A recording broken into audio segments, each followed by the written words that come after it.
Now, Diepsloot is a densely populated settlement north of Johannesburg, unfortunately often on the front pages or in the news for tragic reasons. Last year we had the murder of twin toddlers as well as other cases of child murders and rape.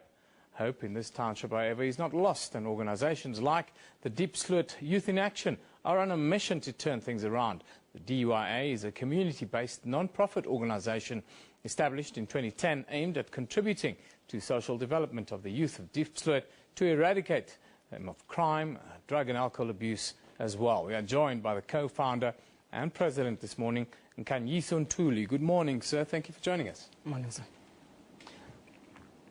Are things improving in Diepsloot for people who live there? Yeah, definitely there's a little bit of change because of since we've been starting the organization looking at developing the youth in terms of arts and culture, sports and recreation. So I think we have tried by all means to change the mentality of the youth, because the state has improved from looking before, like we had more challenges like the youth fighting. Of course, other youth were unable to go to the other extensions because of some gangsterism and all those things. So I guess definitely ever since we introduced the organization, there's been a little bit of change and development. And are the youth of Diepsloot, are they getting involved with the programs? Definitely. We have a lot of youth that has joined our organization because of our, in arts and culture, we have about plus minus 20 youth that is in our activities. Then we also have, we're hosting about plus minus 60 youth per week on our activities, both in sports and recreation, arts and culture. I wanted to ask you a bit more detail on the Diepsloot Youth in Action movement. Tell us what you guys are doing and what other programs are you involved in? So basically, what we're doing, we're dealing with theatre, poets, music, of which those are the main activities that are running now, and also including dance and cheerleading, which just started about a month ago. Then in sports, we're currently running with a football team called the Eminent Black Boys Academy. Then we are also looking to introduce like netball and also add more activities as time goes. There we see nice pictures now of Diepsloot, which is, just north of Johannesburg. Tell us a little bit about daily life in Diepsloot today. What is it like for a young person to grow up in this township, and what is life like now for those who live there? No, like living in Diepsloot, it's more challenging because of we know it's more dominated by informal settlements, and there are a lot of things that are happening around which may disturb the mentality of a young person who's still growing in that township. So definitely for sure, kinds of development like Diepsloot Youth in Action, those organizations are needed to keep the mentality of the youth refreshed and busy instead of going around the township being involved with drugs and alcohol abuse. Are the people of Diepsloot living the 20 years of freedom ideal?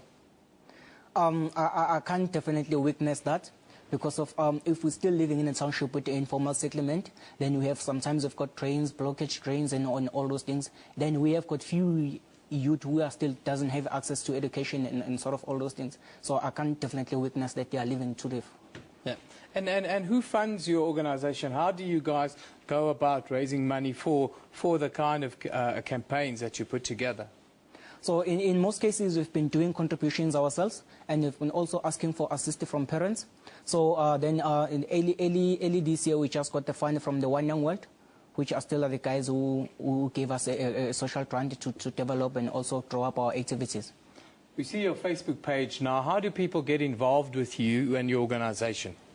So we communicate with people on social media, Facebook page, and also Twitter. Then we also have our Eminent Black Boys website, so we were able to get us online. And tell me about some of the great success stories that you guys have had. Or like our first story started when we also got the grant from the One Young World amongst the 100 who competed to get the grant, of which it's a UK-based organization. Then also I just got the recent news that I've been also uploaded to be one of the candidates that will be attending the summit, the One Young World Summit in Dublin, Ireland in October. Then one of the greatest news, like we were able to co-host some of the soapbox events around Diepsloot in partnership with Ntuli Nkanyiso. Then recently now we're able to take our so many Black Boys soccer team to a league in TUT. So that's the development we've made. Then later last year we were able to be part of the top 10 groups that we will be working with the National State Theatre for a period of 2 years, 2014-2015. Tell us about your relationship with Ntuli Nkanyiso. I see Eric de Ridder standing here behind. Tell us about that relationship, how you guys are working together. It's quite a good relationship. We met in Kulifrihedi last year, early August, early June, around the 6th of June. So actually they wanted to host the Diepsloot Soapbox in Diepsloot. So we partnered with them, and ever since we've been working together. They've assisted us a lot in many things. Well, all the best going forward.